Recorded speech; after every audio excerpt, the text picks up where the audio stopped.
The clicking of those heels on my office floor didn't sound like business. It sounded like a predator measuring the distance to its prey. For 6 years, my son's side of the family tree had been a ghost town. No calls, no texts, just a hollow silence that tasted like grief.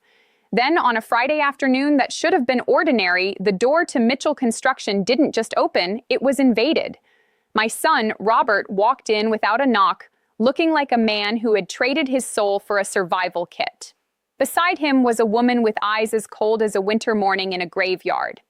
They didn't come to say hello. They didn't come for a reunion. They pushed a contract across my desk and told me to sign over 40% of my life's work so they could settle their debts. In that moment, the air left my lungs, but I didn't scream. I didn't cry. I made one phone call that unraveled a web of lies so deep it threatened to bury us both. Do you ever wonder if the people you love are actually the ones holding the knife behind their backs? I was buried in the Riverside Municipal bid, a $5.2 million lifeline for my 50 employees, when that door latch clicked. Maria, my office manager for over a decade, knew the rules. 3 raps, then wait. Whoever this was didn't care for rules. I kept my head down, tracing the structural steel requirements with a red pen, but my ears were wide open. 2 sets of footsteps, one heavy, dragging, the other sharp, deliberate, expensive. "We need to talk," a voice said. It was low, strained, and familiar in a way that made my stomach do a slow, sick roll. I set the pen down. I looked up. There stood Robert. He was 35 now, but he looked 50. The boyish softness I used to see when he helped me hold the tape measure at job sites was gone, replaced by the kind of gauntness that only comes from a diet of stress and shame. His blue shirt was a map of wrinkles. His hair was a mess. But it was his eyes, Sarah's eyes, that broke me. They were hollowed out. Standing beside him was a woman in a navy blazer that probably cost more than my first truck. Her posture was a weapon. "Robert," I said. My voice was a flat line. I wasn't going to give him the satisfaction of seeing me shake. The woman stepped forward before he could even draw a breath. She rested her fingertips on my desk like she was marking her territory. "Mr. Mitchell, I'm Vanessa, Robert's wife." Wife.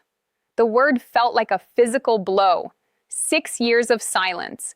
No invitation to a wedding, no mention of her existence, and now she was standing in my office claiming a title she hadn't earned. I leaned back, folding my arms. "What do you want?"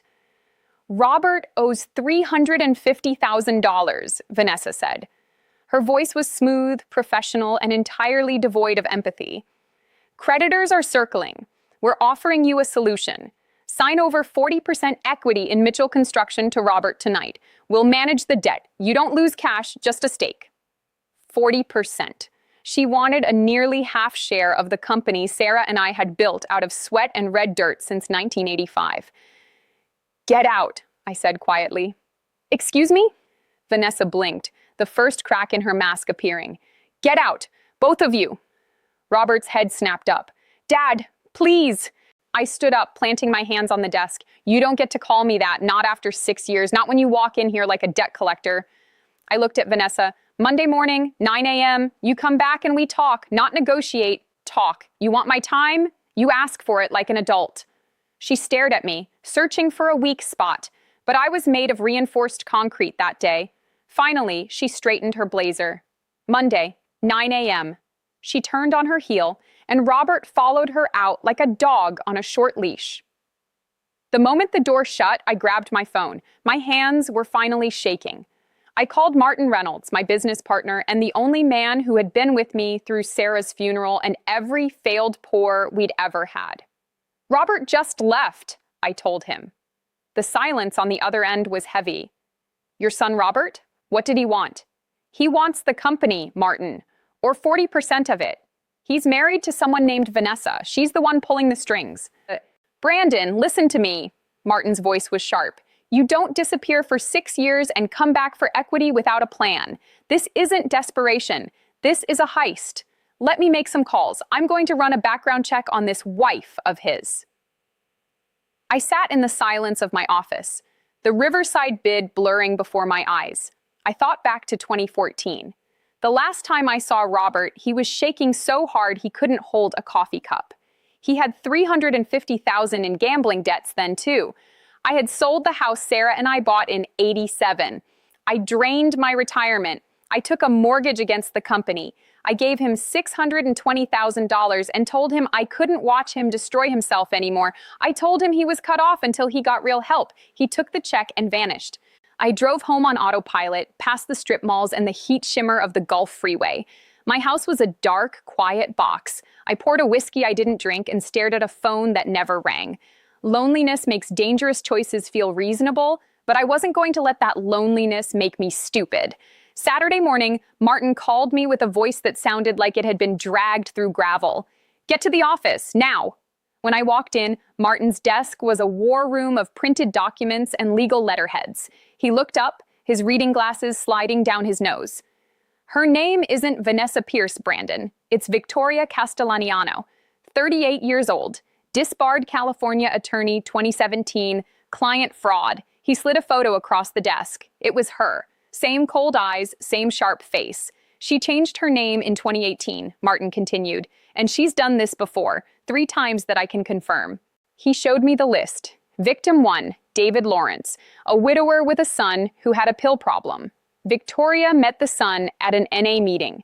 6 months later, they were married.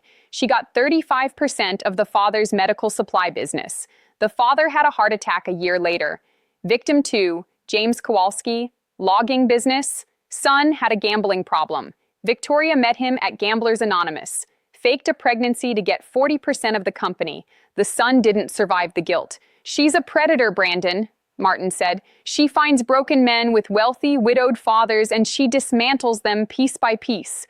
My blood felt like it was turning to ice. "She targeted Robert. She scouted him at GA meetings in Houston," Martin said, showing me the meeting logs. "She listened to his story, learned about your company, and moved in for the kill. She's been planning this for years. You're victim number 4. I felt a cold rage settle into my bones. It wasn't the kind of anger that makes you scream. It was the kind that makes you very, very quiet. We spent the rest of the weekend building our own trap. Martin wired $95,000 of company cash to buy Robert's debt from the collections agency. By Monday morning, Robert didn't owe a cent to the Sharks. He owed it to me. Monday, 9 a.m. The air in my office was thick enough to choke on. Robert sat in the chair, looking like a ghost. Vanessa sat beside him, wearing charcoal gray and an air of inevitable victory. "Sit down," I said. "Let's talk." Vanessa started her pitch, but I cut her off. I didn't even look at her. I looked at my son. "I want to hear from you, Robert. Not your handler. You." Robert's voice was a ruin. He talked about the debts, the calls, the fear. He looked at Vanessa for permission every time he spoke. It was agonizing to watch. "Before we talk about equity," I said, reaching for a blue folder in my desk, "I want to show you something, Robert. These are the records from the last 6 years. The things I never told you." I slid the folder over. Inside were pay stubs and bank statements. "After I gave you that check in 2014, I told you I was cutting you off. I lied." Robert blinked, confused. "I couldn't just let you fall," I said. "I called Miguel at Rodriguez Plumbing. I paid him $500 a month under the table to keep you on the payroll when you were struggling. When that job ended, I called Tom Henderson, then Roger Walsh, then Daniel Foster. For 6 years, I made sure you had work. I made sure you were standing, even when you didn't know it was me holding you up." Robert's hands started to shake. He looked at the pay stubs, the dates, the names of the men he thought had just given him a lucky break. "I never abandoned you," I said. "I was in the shadows the whole time, making sure you had a life to come back to. Vanessa told you I was the enemy, didn't she? She told you I sabotaged you." Robert looked at Vanessa. The doubt in his eyes was a flicker of light in a dark room.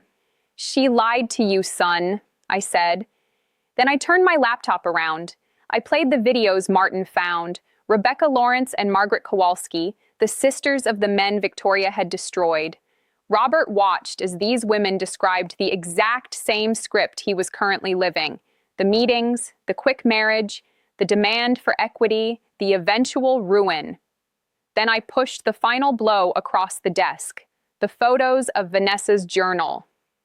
"Read it, Robert," I said. His voice cracked as he read the entries.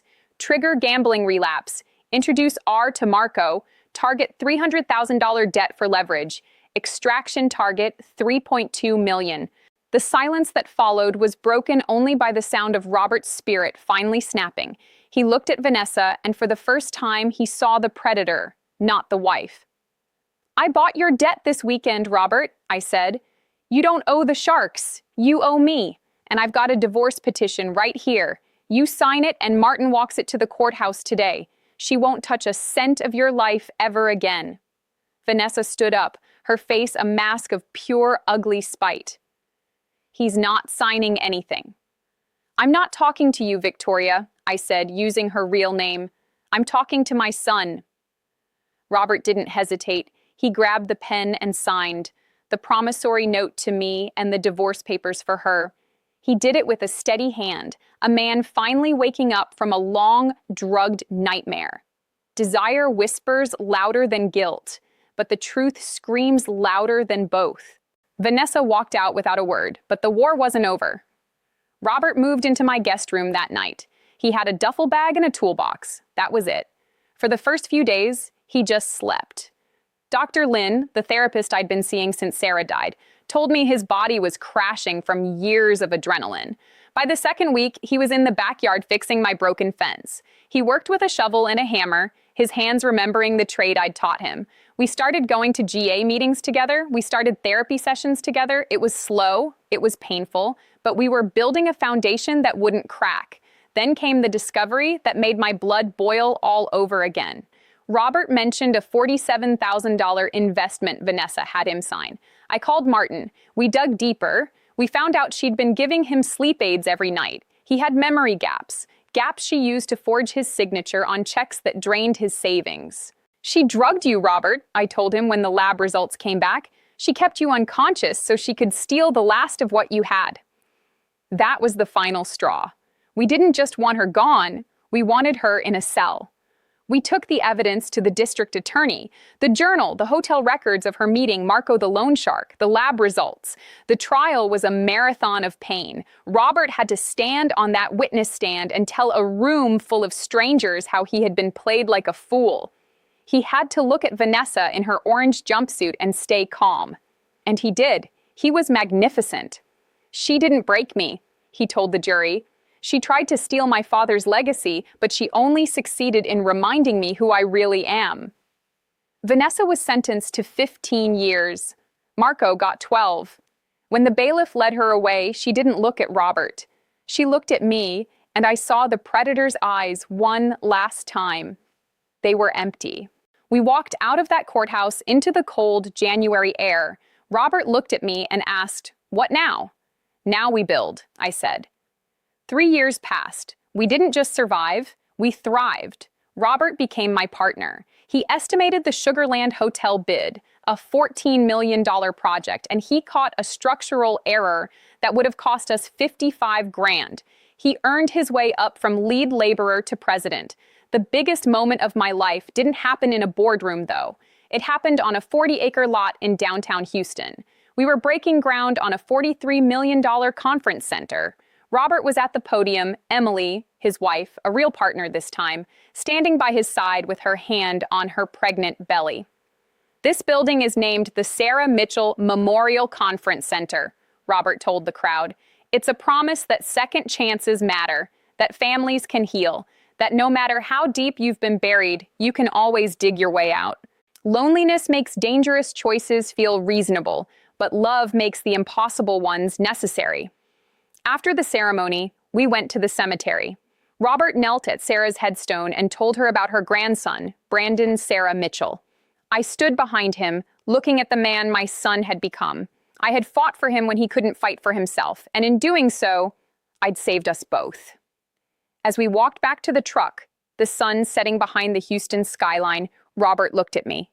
"Thanks for not giving up, Dad. You're my son," I said. "I'll always be in the shadows holding the line." If there's someone in your life you've given up on, maybe it's time to pick up the red pen and look at the blueprints again. There's always a way to fix the foundation. Thanks for being here with us today. If this story moved you, please like, subscribe, and tell me where you're watching from. Take care of your health, and remember, legacy isn't just what you leave behind. It's what you build while you're still here.